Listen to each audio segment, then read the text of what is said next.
La implosió del PSOE no té res d'excepcional. En tot cas, era cosa de temps, perquè a tota Europa la socialdemocràcia tradicional està en crisi. De fet, fins i tot les dimissions en bloc del Comitè Federat del PSOE recorden el bullying intern que els barons del Partit Laborista britànic van fer l'actual líder, Jeremy Corbyn, després del Brexit. Corbyn, a diferència de Sánchez, va aguantar el cop, però el partit és a anys llum dels èxits electorals dels anys de Tony Blair. La socialdemocràcia està perduda, no troba un rumb clar per acabar amb les injustícies, està confosa perquè és precisament l'extrema dreta la que li roba els vots obrers en països com França, Àustria o el propi Regne Unit, on el Brexit va ser impulsat i molt des dels antics feus laboristes. Els més afectats per la crisi ja no confien en una socialdemocràcia que va dominar Europa durant dècades i que molts veuen ara com a part de l'establishment, i on la ultradreta no és una alternativa, ho és l'esquerra radical. A Espanya puja Podemos, a Grècia Syriza d'Alexis Tsipras, s'ha carregat l'històric PSOE, i a Portugal els socialistes governen en una coalició d'esquerres inèdita en 40 anys. Paradigmàtic és el cas de François Hollande a França, a qui tots apunta que li queden 4 dies a l'Elisi. La ultradreta del Front Nacional de Marine Le Pen l'amenaça tant o potser més que Sarkozy i els seus. A Alemanya, els socialdemòcrates governen amb Merkel, i a Àustria, tot i estar al govern, els socialistes van ser humiliats al veure's superats per la ultradreta i els verds en la primera ronda de les presidencials. La socialdemocràcia va crear l'Europa de l'estat del benestar i durant el boom econòmic tot anava tan bé que va oblidar el discurs de classes per seguir creixent i va apostar pel centre. Tony Blair i el seu nou laborisme van ser un referent, però avui, amb el retorn de les retallades socials, aquell mateix model d'èxit s'esquerda i els ara centristes socialdemòcrates són anys llum d'aquells qui deien representar. D'aquí a la mort electoral hi ha un pas molt petitó. Avui al Via Europa analitzem l'estat de la socialdemocràcia europea amb 5 eurodiputats d'arreu d'Europa que ens ajudaran a explicar què ha pensat aquesta rosa socialista que a tants èxits havia conreat durant els anys 80 i 90. Comencem.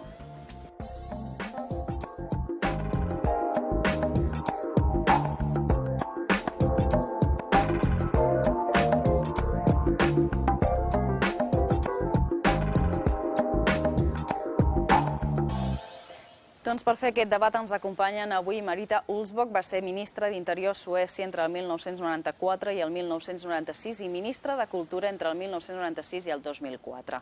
Posteriorment va ser secretària del Partit Socialdemòcrata, el partit més vell de Suècia, i el que es considera l'arquitecte de l'estat del benestar d'aquest país nòrdic. Actualment és eurodiputada i vicepresidenta del Comitè d'Ocupació i Afers Socials i de la Delegació de Relacions amb Palestina. També ens acompanya Josef Weidenholzer, és eurodiputat austríac del Partit Socialdemòcrata d'Àustria, que actualment forma el govern federal en coalició amb el Partit Popular d'Àustria. És vicepresident del grup dels socialistes europeus, aquí a l'Eurocambra, on la seva feina està especialment enfocada a la protecció dels drets humans. És un reconegut professor de política social i ha donat classes a institucions d'arreu del món. També ha estat un activista durant molts anys i, de fet, ha presidit diverses ONGs, com ara la xarxa europea Solidar, que vol promoure la justícia social a Europa.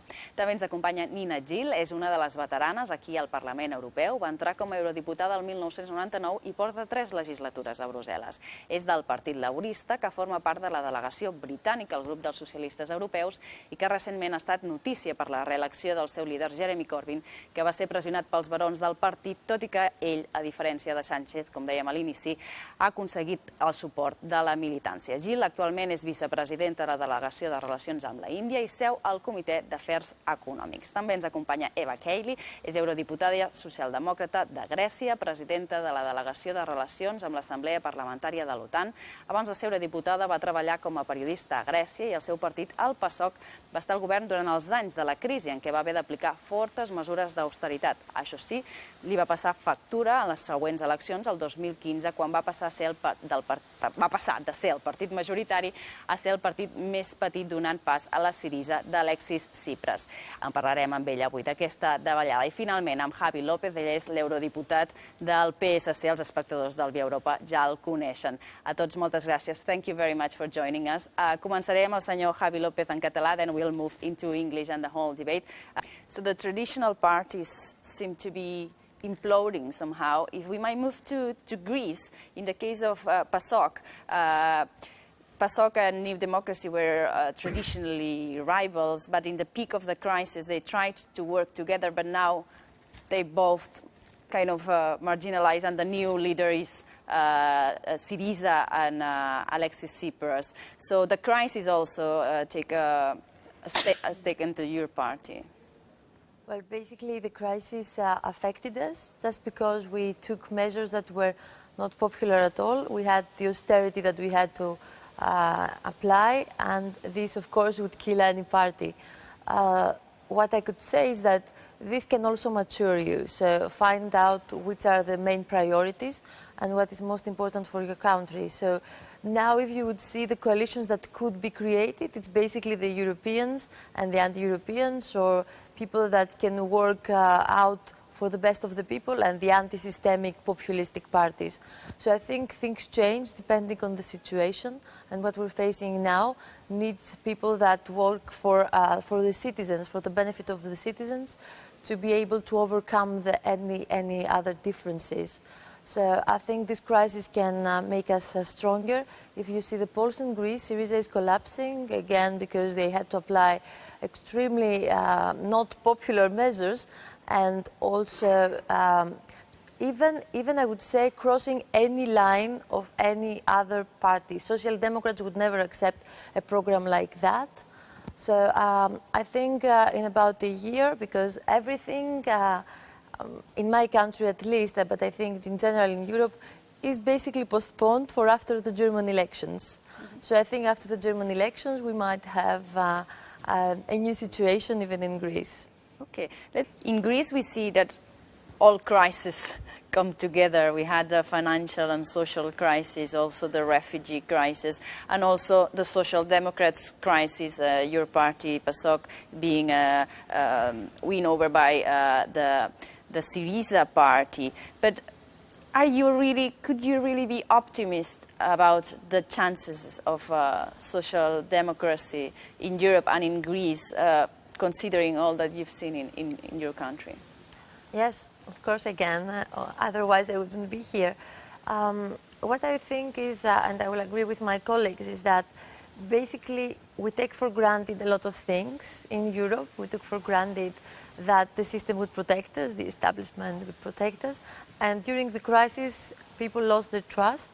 We saw the gap between North and South getting bigger, and so people try to basically show that they want to doubt the traditional parties by voting people that are more populistic, and they are against basically the establishment. So I think this was a hard lesson for Greeks, because the economy is basically destroyed the last 2 years. So besides all that, the Greek citizens remain European, and they want a stronger Europe. So I think the message to us is that we had to renew our politicians. We have to change the way we think. We have to think about more Europe and stronger union. And we see also that the challenges we face, as you said, the refugee crisis, is not something that we could deal alone. I think now maybe we can say that we have matured, and also Europe has understood that we have to give common answers and to have common policies, and this is why we're working here towards this direction. Also, I have to add that what is really important is to have a charismatic leader that can convince people that they can basically represent them. So I would say, and I would agree also with Nina, that if you simplify things, sometimes you can gain the momentum, you can gain a majority, but this doesn't mean you can manage to hold on to this power for a longer time. So I think time is coming really soon in Greece, because also the banking system seems to need more help and more support, and this specific government has failed to do so. And as I saw yesterday a map of the competitiveness in the whole world, and we saw that low salaries does not mean that you become more competitive. So what you need is a different strategy, a different way of thinking, and of course new leaders in our political parties that understand the challenges of the future, that we need digital skills, that we need to change our educational system. So I think that we have a lot of work to do, especially here in the European Union, the European Parliament, but still Europe remains the best place for somebody to live in. I think 2,000 or something. It's 200,000 Yeah. in 1 year, yeah. And in Greece, they arrive in Greece, so you have the pressure of all the camps and so on. First of all, let's say, of course, and underline that we have the refugee crisis and migration, which is like a bit different. So we have people that come from war zones, they are not safe to stay in their countries, and we have people that are looking for another chance in Europe. So I think, first of all, we had to have control of our borders to see who is coming, who is not, who needs to be in Europe, who can be in Europe, and then also to try to make relocation work. Because in Greece and Italy, basically, we're suffering a lot from the flows. And we just recently took back control, I think, of part of the borders at least, but still the flows remain. So we have to tackle the problem to the roots. So first see what is our strategy in Syria, Libya, and wherever they come from. And second is how the relocation can work. And I think Europeans need to feel that we have the control of the situation to accept the relocation. And the third is, of course, to have the member states doing what they have to do, because in Greece we see the situation is getting out of control. We have the NGOs taking a big role in dealing with that without having the experience or without having the transparency to do so and handling the funding that comes from the European Union. So I think we have a lot of things to solve. We've done some steps. We understood that it's a problem that we have to work together and to give a common solution. We have Turkey that, until now at least, it seems that it's keeping the flows inside, but I don't know how long it will last. We cannot have the problem solved by Turkey. We have also to have a European solution and strategy. So I think it's a very complicated issue. I don't think it will be solved in the next years. I think we have to deal with it for many years to come. And so you have the opportunity for the countries that have not accepted still refugees to do so, to prepare the infrastructure needed. So, and also I have to remind you that the cost of having the refugees, especially in Greece, it's about 2 billion for 1 year. Besides the crisis, for us, it's a huge amount of money that the taxpayers cannot handle. And also I have to remind European citizens that it's the borders of Europe. It's not just the borders of Greece and Italy. Mm-hmm. Obviously, this federal reform, and we see that the government in Madrid, the Popular Party, doesn't want to recognize that we have a political problem and it needs a political solution. And at the same time, we see the government in Catalonia that explained that the next year automatically will be a state. And it's something that it's absolutely unreal. Well, they're now proposing a referendum, and they're asking for a negotiation. The last Catalan elections explained to us that we will use the last Catalan regional elections to have a referendum. This was more or less the main topic in the campaign, and they didn't have an absolute majority of votes.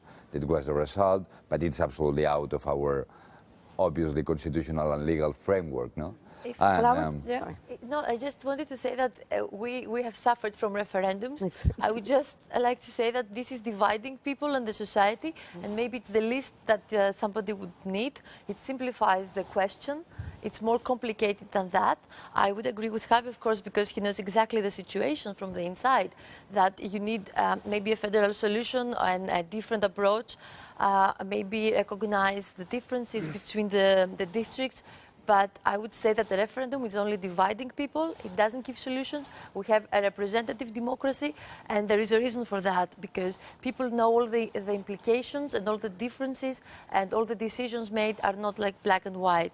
We have so many different colors in between. And coming from a country which has had 2 referendums and I would agree completely what Eva said, that actually referendum really divides. We've seen the post-European a referendum that attacks on people, intolerance went up, and it's actually not solved the situation, because most people are writing to me and saying, well, I didn't make that decision about leaving the EU, even though I voted to leave. I wanted to punish the government. I wanted to, deal with a particular question in, my neighbourhood. So I think referendum are very easy to hold, but they do not solve really deep and big problems. Well, easy in Catalonia doesn't That's a seem different because they haven't question. been able to hold it. Yeah, So. but I follow my colleagues because it is difficult just to bring it to yes or no.